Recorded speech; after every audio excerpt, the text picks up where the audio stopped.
बिस्मिल्लाहिर्रहमानिर्रहीम। अस्सलाम वालेकुम नाज़रीन, आप यूट्यूब चैनल देख रहे हैं। मैं इमरान खान हूँ। रोला पड़ा हुआ है पाकिस्तान में नोटिफिकेशन का कि आसिम मुनीर का नोटिफिकेशन नहीं हुआ अभी तक, तो जनाब अब इस वक्त कोई आर्मी चीफ नहीं है। इसके ऊपर हम रात को भी बात कर रहे थे। शहजाद अकबर साहब थे, मैं था, साबिर शाकिर साहब थे, कुछ और भी हमने लोगों से बातचीत की है जो लॉ को जानते हैं। वो लोग भी ये कह रहे हैं कि जी कानूनी तौर पर तो ऐसे ही है, आईनी तौर पर तो ऐसे ही, ये ज्यादती कर रहे हैं जनाब। इस वक्त नोटिफिकेशन हो जाना चाहिए था, या नोटिफिकेशन नहीं है लिहाजा कोई आर्मी चीफ नहीं है। 5 साल के लिए अब आर्मी चीफ आया करेगा और नए 5 साल का ऐलान किया गया था मौजूदा आर्मी चीफ के लिए। बड़ी सेलिब्रेशन भी हुई, बड़ा रोला शुला डला। तो क्योंकि नए 5 साल मिल रहे हैं तो नया नोटिफिकेशन भी आएगा। ये एक एक्सटेंशन का केस है, ये कंटिन्यूशन का केस नहीं है। ये पहले जो कहते हैं ना कंटिन्यूशन है कि 3 साल गुजार लिए, क्योंकि अब कानून 5 साल कहता है तो 2 मजीद गुजारने के बाद 5 मुकम्मल होंगे, लिहाजा नया नोटिफिकेशन नहीं चाहिए। नहीं, ये मामला नहीं। ये नए 5 साल का मामला है 2025 से 2030 तक। तो जब नए 5 साल आएंगे तो नया नोटिफिकेशन भी आएगा। इससे पहले वाला जो नोटिफिकेशन है वो 3 साल के लिए हुआ कि आर्मी चीफ 3 साल तक इस मुल्क का आर्मी चीफ रहेगा। अब उसे एक नया नोटिफिकेशन चाहिए क्योंकि एक एक्सटेंशन अपने ओहदे के अंदर आर्मी चीफ ले रहा है। तो 5 साल के लिए नया नोटिफिकेशन वो अभी तक नहीं आया। तो क्या इससे कोई प्रॉब्लम होगा आसिम मुनीर को? नहीं होगा, बिल्कुल नहीं होगा। प्रॉब्लम क्यों नहीं होगा? देखिए, आप ये मामला जाकर उठाएंगे कहां पे? जब जनरल बाजवा के नोटिफिकेशन में कीड़े निकले थे और प्रॉब्लम आ गया था कि जनाब ये जनरल बाजवा का नोटिफिकेशन ठीक नहीं है, मामला अदालत में चला गया था, तो उस वक्त अदालत का वजूद पाकिस्तान में था। तो जब पाकिस्तान में अदालत का वजूद था तो फिर मामला अदालत के अंदर चला गया। अब तो पाकिस्तान में अदालत का वजूद ही नहीं है। अदालत के अंदर जो मुअज़्ज़िज़ जज साहिबान बैठे हुए हैं वो मुकम्मल तौर पे पाकिस्तान की मिलिट्री एस्टेब्लिशमेंट के कंट्रोल में है। और अगर मैं सारी अदालतों की बात ना भी करूं तो सिर्फ आईनी अदालत को आप देखें तो जो राय वहां पे वकला की है, तो जो राय वहां पे आम सहाफ़ियों की है, जो आज़ाद सहाफ़ी हैं, उन सबका कहना है कि जो आईनी अदालत है मुकम्मल तौर पर एस्टेब्लिशमेंट के कंट्रोल में है। लिहाजा आसिम मुनीर साहब के लिए कोई मसला तो होना नहीं चाहिए। अब चाहे नोटिफिकेशन हुआ या नहीं हुआ, स्टेटस तो वो इंजॉय कर रहे हैं आर्मी चीफ का। और जो सबसे इंपॉर्टेंट क्वेश्चन है वो ये है कि नोटिफिकेशन नहीं हुआ तो क्या कोई नया आर्मी चीफ आ जाएगा? अब तक तो दिखाई नहीं दे रहा। यानी ये तो सिर्फ मामला दबाव डालने का है ना कि जनाब नोटिफिकेशन कर देते हैं, हमारी ख्वाहिशात पूरी कर दी जाएं। तो नवाज शरीफ साहब ने एक ख्वाहिश हाल ही में की भी है। जब 26 तारीख को उन्हें धूप लगवाई गई मियाँ साहब को, बड़े ज़ूमानी अंदाज में उन्होंने बात की थी कि जनाब इमरान खान नहीं, इमरान खान को लाने वालों को भी सबको जो है सजा देनी पड़ेगी। अब नवाज शरीफ साहब चाहते हैं निशान इबरत बनाना। कौन लोग हैं? यानी ये इल्ज़ाम किस पे लगाते रहे? माजी में ये इल्ज़ाम जनरल फैज़ पे और जनरल बाजवा पे लगता रहा है, दीगर कुछ और जर्नैल हैं उन पे भी लगता रहा है, कुछ जजों के ऊपर भी ये इल्ज़ाम लगता रहा है। लेकिन मामला ये है कि वो जो जजेस हैं वो तो ना 3 में ना 13 में, ना उनके पास कोई इख्तियारात है। अब वो मामला कहाँ जाएगा मैं आपको बताता हूँ। लेकिन नवाज शरीफ साहब की डिमांड एक्चुअली क्या है, जो मेन डिमांड है, जहाँ आके वो फंस गए हैं। नवाज शरीफ साहब की जो मेन एक्चुअल डिमांड है वो ये है कि इमरान खान साहब से हमें छुटकारा दिलाया जाए। अब मैं ज़्यादा सख्त अल्फाज बोलना नहीं चाहता, पाकिस्तान में प्रॉब्लम हो जाएगी और बहुत सारे सुनने वालों को भी प्रॉब्लम हो जाएगी कि जनाब ये क्या आप बात कर रहे हैं। तो नवाज शरीफ साहब ऐसे ही हैं। नवाज शरीफ साहब की अगर आपने 26 नवंबर की गुफ्तगू सुनी हो तो आपको आइडिया हो जाना चाहिए कि जमहूरियत से, इंसानियत से, इखलाकियात से, इक़दार से मियाँ नवाज शरीफ साहब का या उनकी सियासत का कोई ताल्लुक नहीं है। मियाँ नवाज शरीफ साहब इस वक्त एक बिफरे हुए बैल बने हुए हैं और उन्हें सिर्फ वो करना है जो उनके और उनकी फैमिली के मफाद में।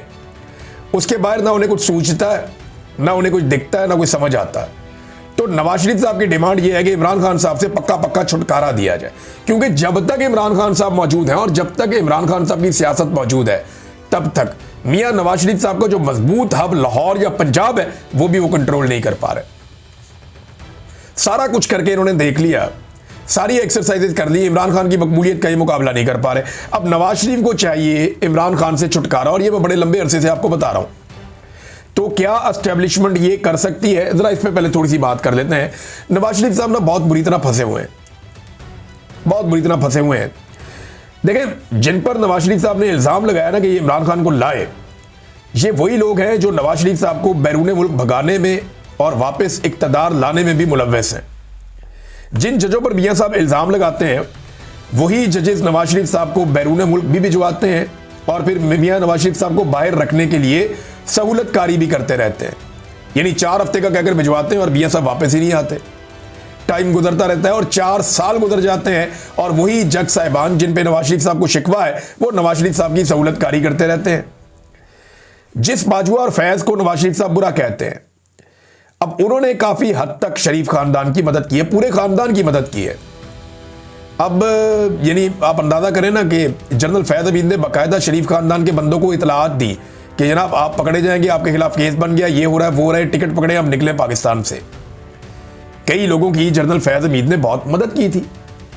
ये अब ढकी चुकी बात नहीं है, बहुत सारे जर्नलिस्ट और बहुत सारे सोर्सेज ये बातें बता चुके हैं। और फैज हमीद के शरीफ खानदान के साथ भी ताल्लुकात थे, इमरान खान के साथ भी ताल्लुकात थे, ये हर जगह खेलते थे जैसे एक जर्नैल का तरीकाकार होता है। फिर जनरल बाजुआ के ऊपर ये इल्जाम लगाते हैं, तो जनरल बाजुआ के दौर में अगर नवाज शरीफ साहब इलेक्शन हारे तो नवाज शरीफ साहब को बाहर निकालने में भी उसी दौर में मदद मिली। फिर इमरान खान साहब को निकालकर रेजीम चेंज ऑपरेशन भी जनरल बाजुआ के दौर में हुआ।